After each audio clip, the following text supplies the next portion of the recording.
There is a part of you that has never been able to just let things be. A question gets answered and somehow it only opens three more. You finish one book and already feel the pull of the next idea, the next concept, the next thing you do not yet understand.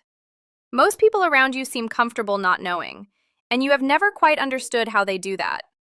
This video is about something that lives inside certain people.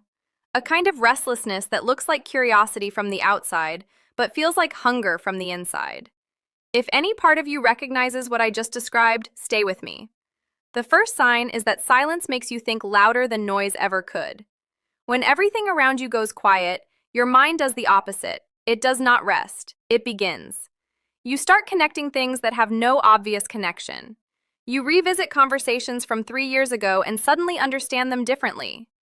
Most people use silence to rest. You use it to search. You have probably been in a room full of people, music playing, laughter everywhere, and still felt more alone inside your own thoughts than anyone there could imagine. That is not a flaw. That is a mind that refuses to stay on the surface. The second sign is that you are never fully satisfied with the first explanation.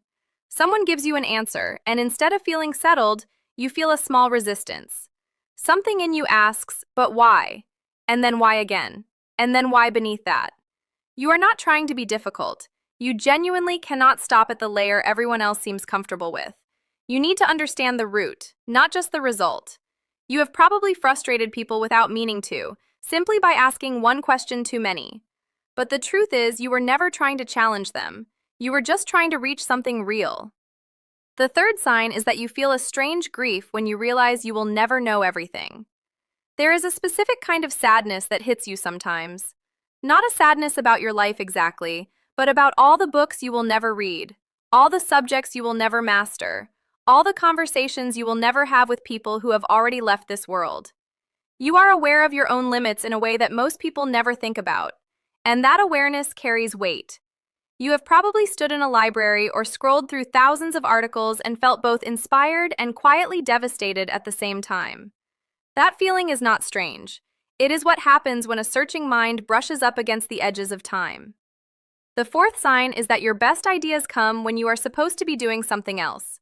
Not when you sit down to think, not when you try to focus, but in the shower, on a long drive, somewhere between awake and asleep.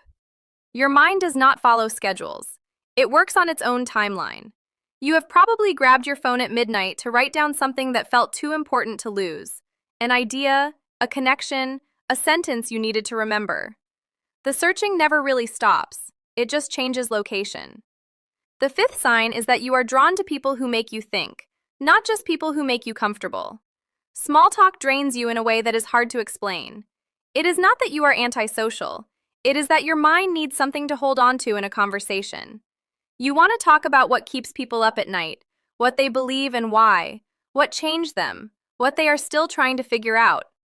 You have probably walked away from a party feeling empty despite being surrounded by people, and then stayed up until 3 in the morning in a deep conversation with one person and felt more alive than you had in weeks. Connection for you is not about proximity, it is about depth. The sixth sign is that you change your mind often and feel no shame about it.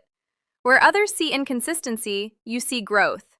You are willing to hold a belief with full conviction and then release it completely when something more true comes along.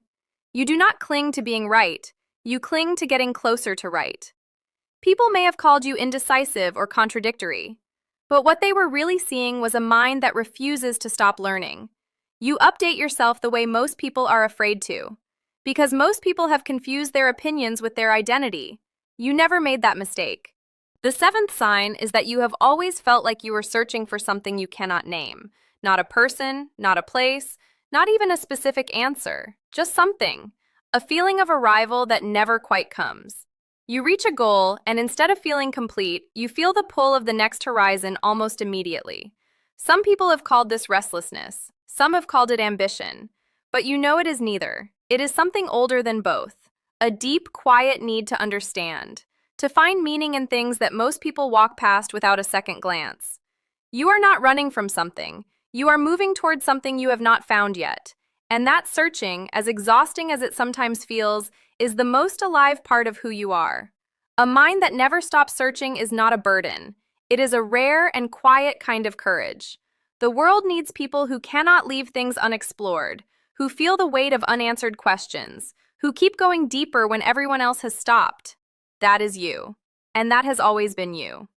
If this reached something in you, leave a comment below with the word searching. I want to know how many of you carry this with you. And if you want more content that speaks directly to the way you think and feel, subscribe. There is a lot more where this came from.